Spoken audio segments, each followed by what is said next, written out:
What's up, everybody? I'm Anthony Carboni, excited to be here for the launch of NGN at GDC 2016. GDC, of course, is the Game Developers Conference. Every year, all the game developers get together to have secret meetings at the Moscone Center in San Francisco and share their dark magics and wizardry with one another. Also, every company that's involved in making things that allow you to play games comes to show off what they have coming up in the next year. So there's going to be a ton of that, but there's also so much amazing creativity from developers here on this floor, and I cannot wait to show it off for you guys. So let's jump into it.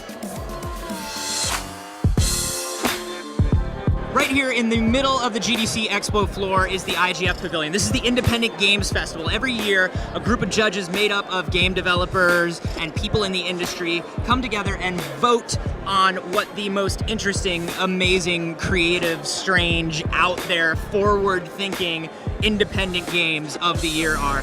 All of the nominees are back here. There are some that you've probably already heard of, things like Super Hot or Darkest Dungeon or Undertale, which is up for a number of awards this year. But there are some amazing games that you may not have played already. Things like Keep Talking and Nobody Explodes, which is a VR bomb defusal game for two people. Things like Circa Infinity, doing really, really amazing and interesting things with space and games.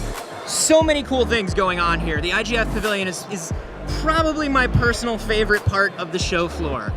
But we will show you other things, but I could spend the day here. I could stay here.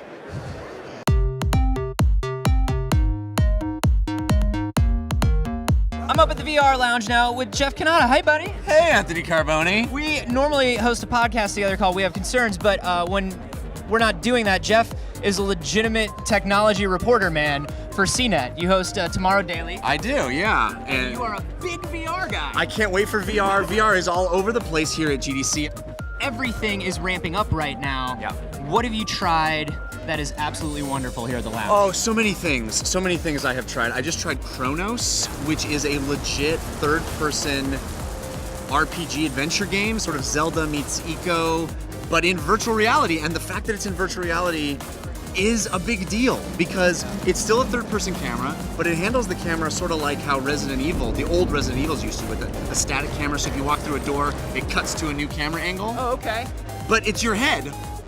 You know, it's your head. It's like they put your head on a shelf, and you can watch the guy you're controlling, and you watch him walk closer to you, and then farther away, and then out a door, and then cut to you in a new location. Well, and it's so wonderful because everybody thinks about VR as this first-person, like, I am in the game thing.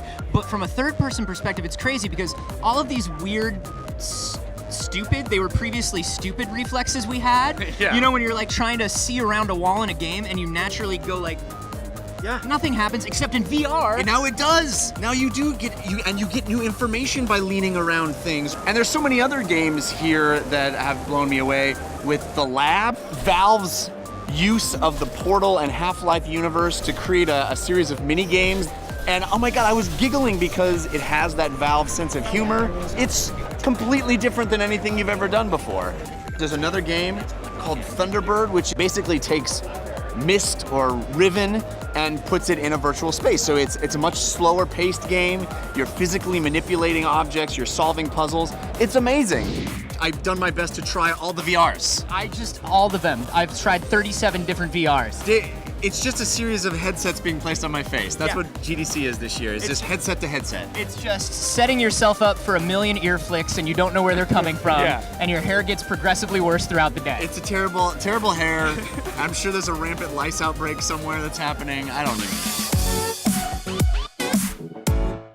So there's a ton of technology around virtual reality going on. We're going to see a lot of that. We're going to see a lot of what's coming up from your favorite developers over the next year. I am so excited to be here, sharing it all with you guys on this new channel. So make sure that you subscribe to get all of the news that we've got for you over the next couple days.